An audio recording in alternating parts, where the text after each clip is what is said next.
નમસ્કાર મિત્રો, હું છું સંજય દેસાઈ અને આપ જોઈ રહ્યા છો લલકાર ન્યૂઝ। એસઆઈની કામગીરી જ્યારથી શરૂ થઈ છે ત્યારથી જ વિવાદમાં રહી છે। આ વિવાદ વચ્ચે હવે આમ આદમી પાર્ટીના નેતા ચૈતર વસાવાએ મુદ્દો ઉઠાવ્યો છે કે એસઆઈની કામગીરી એક ચોક્કસ વર્ગને ટાર્ગેટ કરી હોય તેવું લાગી રહ્યું છે। એસઆઈથી એક ચોક્કસ વર્ગના લોકોને મતદાર યાદીમાંથી કાઢી નાખવાની કોશિશ થઈ રહી હોય તેવું લાગી રહ્યું છે। વસાવાએ આક્ષેપ સાથે એવી પણ વાત કરી છે કે સરકારે એક ચોક્કસ વર્ગને દબાવવાનું કાવતરું ઘડી રહી છે। આગળ વધીએ તે પહેલા મિત્રો અમારી ચેનલ લલકાર ન્યૂઝને લાઈક શેર અને સબસ્ક્રાઇબ કરવાનું ભૂલશો નહીં। તો આમ આદમી પાર્ટીની પરિવર્તન સભામાં જે વસાવાએ વાત કરી અને કહ્યું કે આમ આદમી પાર્ટીના સામાન્ય માણસ હક માટે લડે છે, ખાસ કરીને દલિત, આદિવાસી અને લઘુત્તમ વર્ગ માટે એક અવાજ બનીને તૈયાર થઈ રહી છે। બીજી તરફ વ્યારા વિસ્તારમાં ખેડૂતોની વાત કરતા દાવો કર્યો કે શરૂઆતમાં શેરડીના ભાવ ખેડૂતોએ ચૂકવ્યા પણ પછી ભાજપ દ્વારા જ જોડાયેલા લોકોએ અટકાવી દીધા છે। આ બેવડા ધોરણને કારણે લોકોને નુકસાન થઈ રહ્યું છે અને ભાજપના નજીકના લોકો ફાયદો ઉઠાવવા માટે એક ષડયંત્ર રચી રહ્યા છે। આવો સાંભળીએ શું કહી રહ્યા છે ચૈતર વસાવા। એ કીધું કે એસઆઈઆર માં ઘણા આદિવાસી, દલિતો, વંચિતો, મુસ્લિમો જે લોકો સરકાર વિરોધી મતદાન કરે છે એવા લોકોના ફોર્મ નંબર 7 ભાજપના જ લોકોએ ભરીને આપીને એમના નામ કઢાવવા માટે વાંધા અરજીઓ આપેલી છે। ત્યારે અહીંયા બેસેલા તમામ લોકોને મારી વિનંતી છે કે પ્રાંત અધિકારી જે ઈઆરઓ કહેવાય, એસડીએમ કહેવાય, એમની પાસે કાં તો આપણા બીએલઓ પાસે પોતપોતાના નામ પણ ચેક કરાવી લેજો। કાલે ઉઠીને એવું ના થાય કે તમે તાલુકાના ઉમેદવાર બનવાના હશો, સરપંચની ચૂંટણી લડવાના હશો ને તમારું જ નામ યાદીમાં ના આવે। ખ્યાલ આવે છે ને? આ એક વોર્ડ બંધી છે। જે પ્રકારે 2016માં ભાજપ સરકાર નોટબંધી લાવી હતી, આ એસઆઈઆર ની પ્રક્રિયા મેં 2 મહિના પહેલા ગાંધીનગરમાં પ્રેસ કોન્ફરન્સ કરીને કીધું હતું કે આ એસઆઈઆર પ્રક્રિયા ગરીબ, આદિવાસી, વંચિતો, દલિતો, પીછડો અને માઇનોરિટીના લોકો માટે વોટ બંધી છે। અને આજે સાબિત થયું કે એક વિધાનસભામાં 3-3, 4-4 હજાર હયાત લોકોના નામો કાઢી નાખવામાં આવ્યા છે। એટલે ખાસ બધા ધ્યાન આપજો। બીજું, મોટે ભાગેનો ખેડૂત વિસ્તાર હોવા છતાં સુગર માટે કેટલાય ખેડૂતો આંદોલન કરે છે। તમને પણ ખબર છે, સુગરમાં શરૂઆતમાં જે લોકો સભાસદ હતા એમણે શેરડી નાખી, 400 રૂપિયાનો ભાવ એકવાર પડ્યો, એક હપ્તો જમા કર્યો અને પછી કેટલાય ખેડૂતોના પૈસા આ સુગરવાળા જે ભાજપના લોકો છે એ લોકોએ ડૂબાડી દીધા।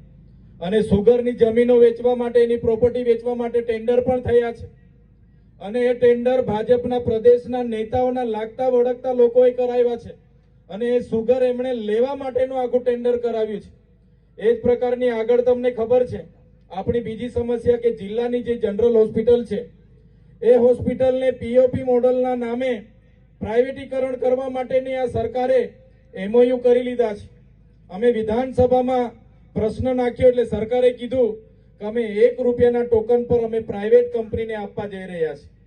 એ જ પ્રકારે તમે જાણતા હશો કે આ ટોલ નાકો આપણા જિલ્લાનું છે। આપણી બધાની એકતા નથી, આપણે આગળ આંદોલનો કર્યા એટલે સરકાર એમના પોલીસનો ઉપયોગ કર્યો, સત્તામાં બેઠેલા લોકોએ પોલીસનો ઉપયોગ કર્યો, આપણા લોકો પર લાઠીચાર્જ થયા, આપણા યુવાનો પર ફરિયાદ થઈ, એફઆઈઆર થયા। ડોસવાળાને જ્યારે એમઓયુ થયું, ડોસવાળાનો પ્રોજેક્ટ મંજૂર થયો, એ 10,000 કરોડના પ્રોજેક્ટની સામે પણ આપણે લડ્યા, ત્યારે પણ આપણા પર ખોટી એફઆઈઆરો થઈ। ત્યારે મેં આ મંચ પરથી તમને કહેવા માંગુ છું, એક બાજુ પાટીદાર આંદોલનના અગ્રણીઓના કેસો પાછા સરકાર લેતી હોય તો આદિવાસી સમાજના આંદોલનના સરકાર કેસ પાછા ખેંચે એવી આ મંચ પરથી સરકારના આઈબીના લોકોને હું કહેવા માંગુ છું। અગર સરકાર નહીં ખેંચશે, અગર આવનારા દિવસોમાં આદિવાસીઓ પર થયેલા આંદોલનના કેસો સરકાર નહીં ખેંચશે તો આવનારા વિધાનસભાના બજેટ સત્રમાં ગાંધીનગર જ્યારે આહવાન થશે ત્યારે બધા જ આગેવાનોએ તમારે ગાંધીનગરની દિશા પકડવાની છે અને ગાંધીનગર પહોંચીને આપણે ઉગ્ર આંદોલન આ સરકાર સામે કરવું પડશે। હવે આપણે ભાજપ અને કોંગ્રેસના નેતાઓની શરમ અને સંબંધ તમારે છોડી દેવાની છે। હું તમને કહેવા માટે આવ્યો છું, 50 વર્ષ સુધી આપણે કોંગ્રેસને સત્તામાં લાવ્યા, 30 વર્ષ સુધી આપણે ભાજપને સત્તામાં લાવ્યા। આજે પણ એ લોકો વિકાસ વિકાસ વિકાસ વિકાસ કરીને એમની વિકાસ યાત્રાઓ કાઢે છે, એમના વિકાસ મહોત્સવો કાઢે છે, એમના અમૃત મહોત્સવો નીકળે છે, પણ આજે પણ આપણા વિસ્તારના લોકોના વિકાસ થયા નથી. ત્યારે એકવાર તમે આમ આદમી પાર્ટીના લોકોને તાલુકા જિલ્લા પંચાયતમાં લઈ આવો. અમે તમને વિશ્વાસ આપીએ છીએ, એકવાર તમે આમ આદમી પાર્ટીના લોકોને વિધાનસભામાં ધારાસભ્ય બનાવો. આવનારા દિવસોમાં તમારા પડતર પ્રશ્નો માટે સડકથી લઈને સદન સુધી લડવા માટે અમે તૈયાર છે. આમ આદમી પાર્ટીનું લક્ષ્ય હવે ચૂંટણી પર છે.